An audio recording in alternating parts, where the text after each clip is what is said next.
Hi everyone, and welcome back to my channel. Please make sure you subscribe if you haven't yet, and make sure you like the video.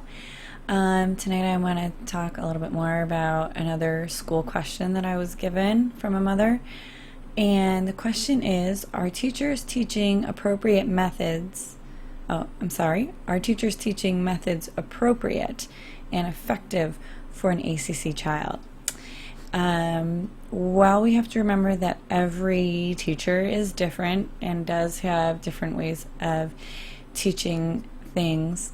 I feel that school in general is always great for an ACC child. I can only speak for my own experiences and a little bit of that. My older daughter, who does not have ACC, is in kindergarten now, and then my child that does have ACC just started preschool last week. But to me, yes, I think that the teachers are teaching appropriate and effective methods. School is mostly about structure and organization and schedules, and the teachers to teach things. Generally, every teacher uses repetition and memorization, and especially like practice quizzes. ACC people are usually very literal, and we have concrete thinking, concrete sense of humors, and change is difficult. We just don't like it. We can do it. We just would prefer to keep to what we know, the routine we like. So that's why I think school is very good, because for being literal and concrete, there's the whole schedule of the whole day where you have certain classes, they go from certain times, and then there's the lunch or the study halls or the recess, and it chunks the day to help the child get through it. And then just, having the teacher teaching things with repetition, or memorizing spelling words. Kids will do worksheets over and over again to memorize spelling words and things. The only thing I can say that would be like a critique or criticism, I think, of my own experience, is that when I was in high school, and this was just before we found out that I had the ACC, I was given the opportunity to be able to take tests and quizzes out of the classroom, because my parents were teachers. They kind of knew the guidance counselor, so I got to cut through all the red tape and just take a note from the guidance counselor to my teacher saying, when there's a test or quiz, she's allowed to leave the room.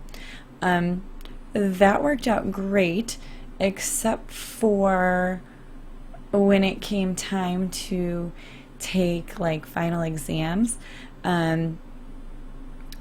I don't think people quite understood what I had meant about needing a quieter place, and I wasn't aware enough at the time that I needed to express it more, and I was very shy, because I specifically remember multiple times, and one in particular, where you're in this giant gym full of people, and I would raise my hand to be moved, and they would just move me to the very back of the gym of all these kids. So I'm still hearing shuffling of papers, coughing. They would end up putting me right next to the giant fans. That is horrible. That does not help me concentrate at all. At one point I did try to speak up, and they ended up putting me in what we call here in New York State the resource room, where kids just get a little bit extra help.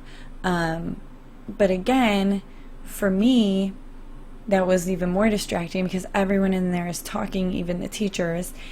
And I remember one day, my parents raised me to be very honest, and the day that they put me in the resource room to take this test, I had a very simple question about something on the exam. I just didn't understand it, needed it explained.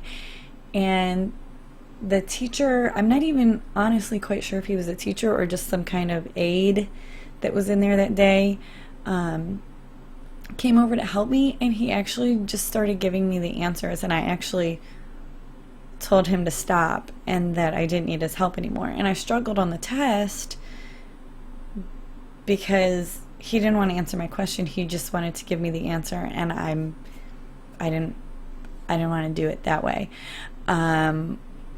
So, for your ACC child, you know, in those areas, you may want to just make sure that they themselves are aware more of their situation and making sure that they express exactly what they need in those areas to get the appropriate, effective method for those things. Like I said before, my older daughter is in kindergarten, and they have started using this thing called Common Core Math. I know it has a lot of zeros in it. I have in boxes. They send home a paper on it. I don't really understand it.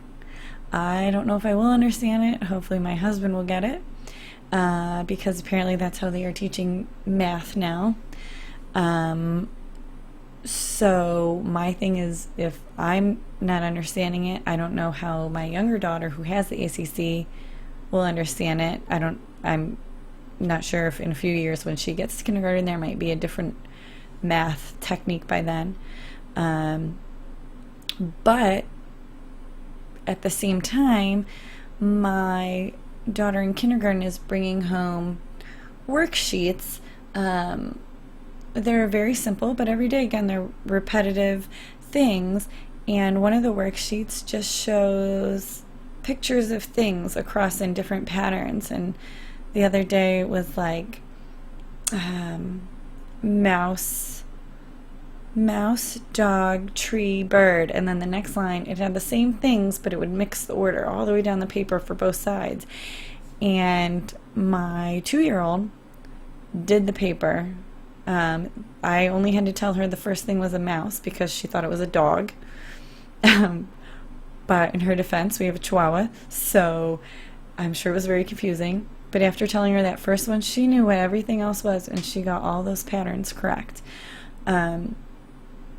So, and being in the school district, I used to work as a TA in the district. I really have never felt that the methods were not effective. I think they're great for everybody. And again, I definitely stress the structure, organization, and schedules. I still live by that. I love structure. I love schedules. I have my girls on it. And I'm a big list maker. So that is my answer to that question for this week. And thank you so much for your time. And remember that this disorder does not define you. You define this disorder. Thanks.